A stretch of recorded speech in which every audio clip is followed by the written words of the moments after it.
उन्हाळ्यामध्ये भरपूर कलिंगड खायला पाहिजे, कारण यामध्ये बरेच विटॅमिन्स आणि फायबर असतात. तसेच यामध्ये जवळजवळ 90% पाणी असते, त्यामुळे आपल्याला उन्हाचा त्रास होत नाही. त्यामुळे भरपूर कलिंगड खात राहा. कलिंगडाचा लाल भाग आपण खाऊन टाकतो आणि हा महत्त्वाचा पांढरा भाग मात्र आपण टाकून देतो. या पांढऱ्या भागामध्ये ब्लड प्रेशर कमी करणारे घटक असतात, त्यामुळे आपण हे टाकून न देता खायला पाहिजे. तर आज आपण याच पांढऱ्या भागाची एक खमंग रेसिपी करूया. नमस्कार, मी प्रतिभा दारंवार. दाज किचनमध्ये आपल्या सर्वांचं स्वागत आहे. अशाच वेगवेगळ्या रेसिपींसाठी माझ्या चॅनलला सबस्क्राईब करायला विसरू नका.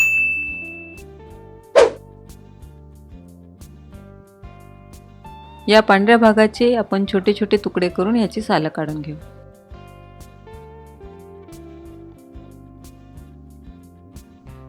छोटे छोटे तुकडे केल्यामुळे आपल्याला ह्याची सालं काढायला सोपी जातात. तर याच पांढऱ्या भागापासून आपण खमंग थालीपीठ करणार आहोत, तेही अगदी सोप्या पद्धतीने. साधारणतः मी 2 किलो वजनाचं टरबूज घेतलेलं होतं, त्याचा पूर्ण पांढरा भाग आपण वापरतोय.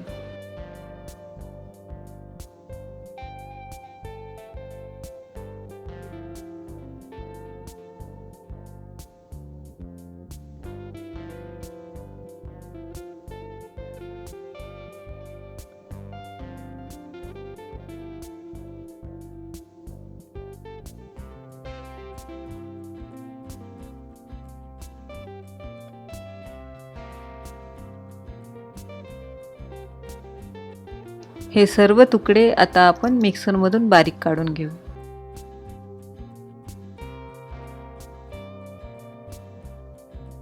हे मी 2 कप ज्वारीचं पीठ घेतलेलं आहे.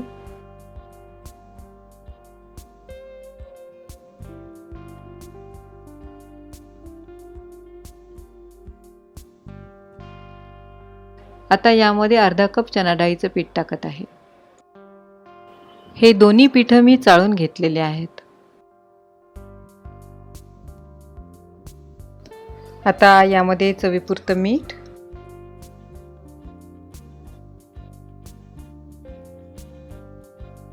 एक टेबलस्पून तीळ, अर्धा टीस्पून जिरं, अर्धा टीस्पून ओवा, अर्धा टीस्पून हळद, 2 टीस्पून लाल तिखट, तुम्ही तुमच्या आवडीप्रमाणे घालू शकता,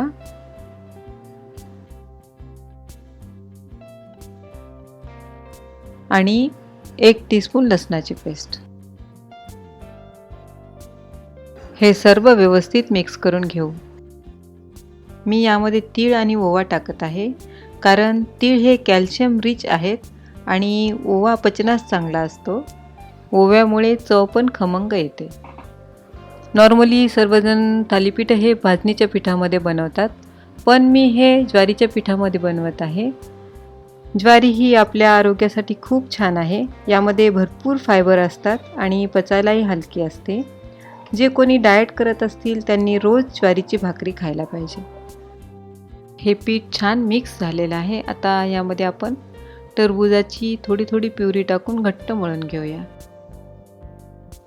यामध्ये अजिबात पाणी वापरायचं नाही आहे. या प्युरीमध्येच हे पीठ छान मळलं जातं.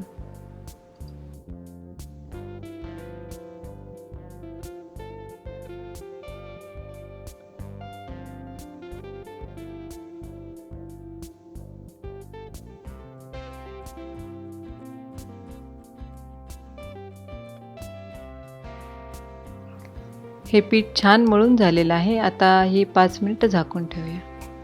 तोपर्यंत आपण चटणी करून घेऊया. यासाठी 2 टेबलस्पून भाजून सालं काढून घेतलेले शेंगदाणे, 5 ते 6 लसणाच्या पाकळ्या,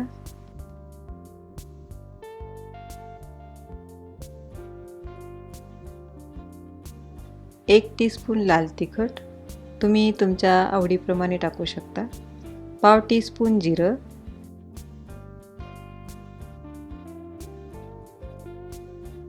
आणि चवीप्रमाणे मीठ. हे बारीक करून घेऊया.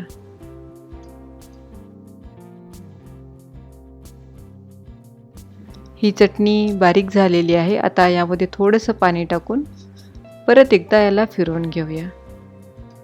तुम्हाला कोरडी चटणी आवडत असेल तर तशी पण तुम्ही खाऊ शकता.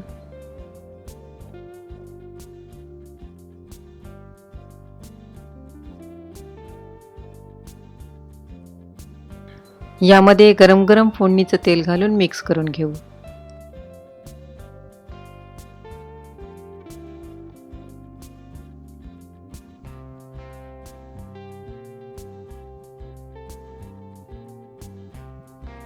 ही चटणी तयार आहे. आता आपण थालीपीठ करायला चालू करूया. 5 मिनिट झालेले आहेत. हे पीठ थालीपीठ करण्यासाठी थोडंसं घट्ट वाटत आहे, तर अजून थोडीशी प्युरी टाकून मळून घेऊया.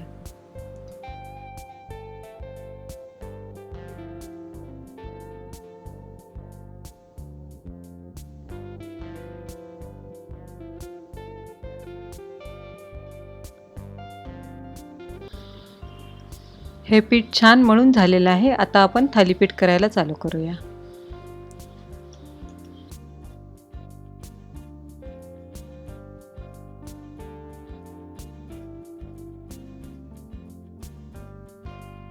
कढईमध्ये 2 ते 3 चमचे तेल टाकून पिठाचा गोळा करून घ्यायचा आणि हाताने दाबून कढईमध्ये छान पसरवून घ्यायचा.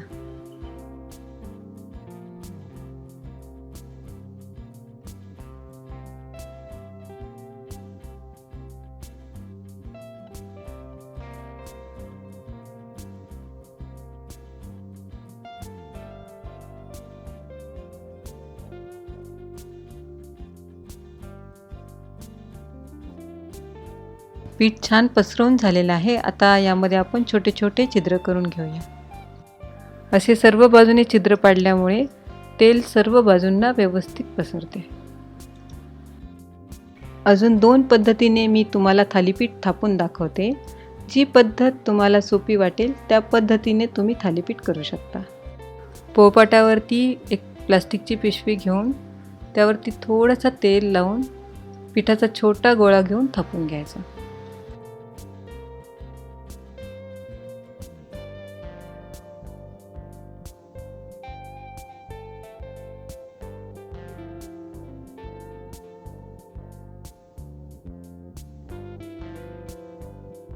हे असे छोटे छोटे थालीपीठ पण आपण करू शकतो.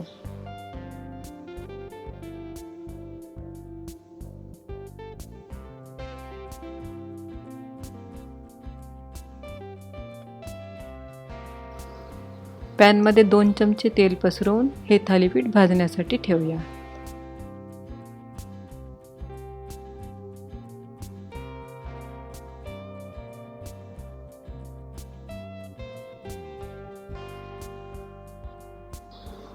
आता आपण तिसरी पद्धत पाहूया.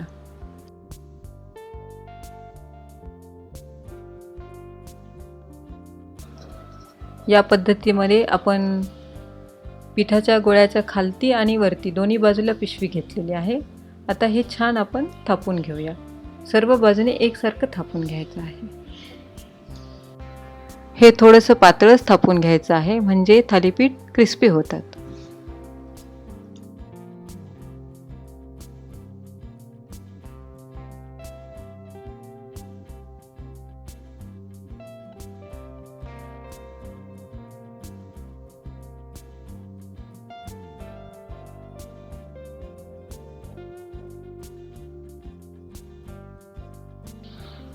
हे छान थापून झालेलं आहे. आता आपण याला कढईमध्ये घेऊन त्याला छिद्र पाडून घेऊया.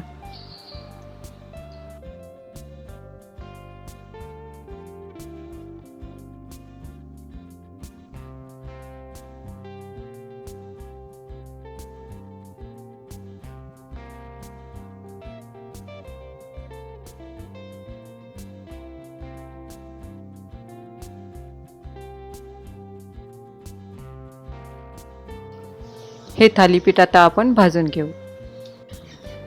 गॅसचा फ्लेम हाय करून ही कढई गॅसवरती ठेवलेली आहे. कढई थोडी गरम झाली की आपण त्यावरती झाकण ठेवून गॅसचा फ्लेम लो करून घेऊ. साधारणतः 5 ते 6 मिनिट झालेले आहेत. आता हे थालीपीठ झालं का ते आपण पाहू.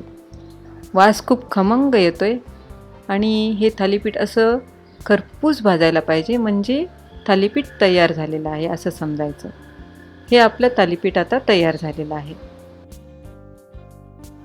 अशाच प्रकारे आपल्याला छोटे थालीपीठ पण भाजून घ्यायचे आहेत.